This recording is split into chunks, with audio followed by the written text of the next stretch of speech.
कौन लगा हुआ है वो बताने की जरूरत नहीं। ये स्मार्ट सिटी के हालात हैं, तो बाकी जगह क्या हालात होंगे आप अंदाजा लगा सकते हैं। हरियाणा को विकास की पटरी से उतारने वाली ये सरकार साबित हुई। 10 साल की बीजेपी सरकार, जो हरियाणा विकास में देश में नंबर 1 था, आज वो हरियाणा बेरोजगारी में देश में नंबर 1, क्राइम में, अपराध में देश में नंबर 1। और ये हम नहीं बता रहे, ये भारत सरकार बता रही है संसद में। हम तो केवल एक सवाल पूछ रहे हैं इनसे कि भारत सरकार के अनुसार, संसद में दिए गए भारत सरकार के जवाब के अनुसार देश में बेरोजगारी और देश में अपराध दर में हरियाणा नंबर 1 क्यों है 10 साल की आपकी सरकार के बाद।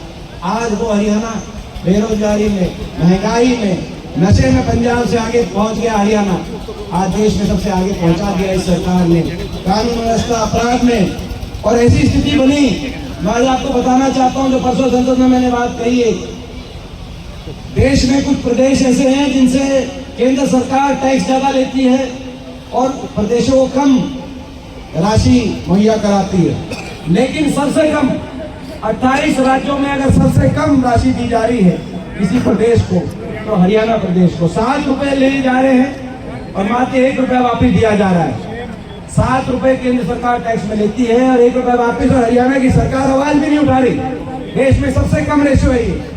बाकी 28 प्रदेशों में, ज्यादातर प्रदेशों में ज्यादा मिलता है वापस। 8 प्रदेशों में जो लिया जाता है उससे कम मिलता है। उन 8 प्रदेशों में भी अंतिम जो है मंत्री पे हरियाणा राज्य खड़ा है, तो 15% वापस मिलता है। तो कितनी बड़ी अनदेखी। यहाँ तक कि खेल बजट, बाकी बजट तो छोड़ दो, खेल बजट में भी हमारा नंबर नहीं है हरियाणा का। आज मेडल आ रहे हैं ओलंपिक में, 6 में से 5 मेडल, 4 मेडल तो हरियाणा खिलाड़ी लेके आए, जिसमें से एक हमारी बेटी मन्नू भाकर जो फरीदाबाद में रहती है। 6 में से 4 तो मेडल हरियाणा खिलाड़ी इंडिविजुअल लेके आए। हॉकी की एक टीम में भी हरियाणा के 3 खिलाड़ी थे, तो 5 मेडल में हरियाणा खिलाड़ियों का योगदान हुआ। मगर जब खेल के बजट में योगदान देने की बारी आई तो हरियाणा कितना योगदान मिला, तो हरियाणा को योगदान मिला खेल बजट में केवल 65 करोड़ का योगदान मिला। 2% का मेरे को आंकड़े दिखा रहे, मुझे याद है आंकड़े। तो 2200 करोड़ में केवल 65 करोड़ का। गुजरात को मिले 500 करोड़। 124 खिलाड़ी गए हैं, उनमें से गुजरात का 1 खिलाड़ी गया, हरियाणा के 24 खिलाड़ी गए ओलंपिक में थे।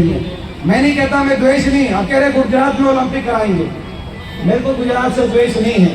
लेकिन जितना हक हरियाणा का मिलना चाहिए विकास में, खेल के बजट में, कम से कम हमें भी जो है न्याय संगत हक मिलना चाहिए कि नहीं मिलना चाहिए। मैं आपसे बेटा बैठ गया हरियाणा का।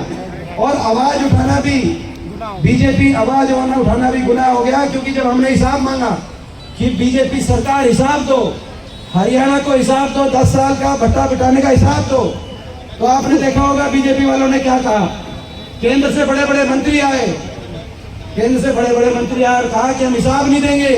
ये कौन होते हैं हिसाब मांगने वाले? 10 साल आपकी सरकार रही ऊपर नीचे, जनता हिसाब मांग रही है तो हिसाब तो देना पड़ेगा। बोले कौन होते हैं हिसाब मांगने वाले? कांग्रेस से हम हिसाब लेंगे, हम हिसाब नहीं देंगे। मैं बीजेपी वालों को बताना चाहता हूं, जिनके दिल्ली से मंत्री आके बड़े बड़े मंत्री कह रहे हैं कि हम हिसाब नहीं देंगे, ये हरियाणा है प्रधान, हरियाणा है ना। हरियाणा वाले सीधे होते हैं, हम सच्चे होते हैं, ठगे जाते हैं, ईमानदार होते हैं। लेकिन जब ठगे जाते हैं तो जो ठगे जाता है उससे हिसाब लेना भी हम जानते हैं। जानते हैं कि नहीं जानते? तो भाई ये हिसाब लेंगे।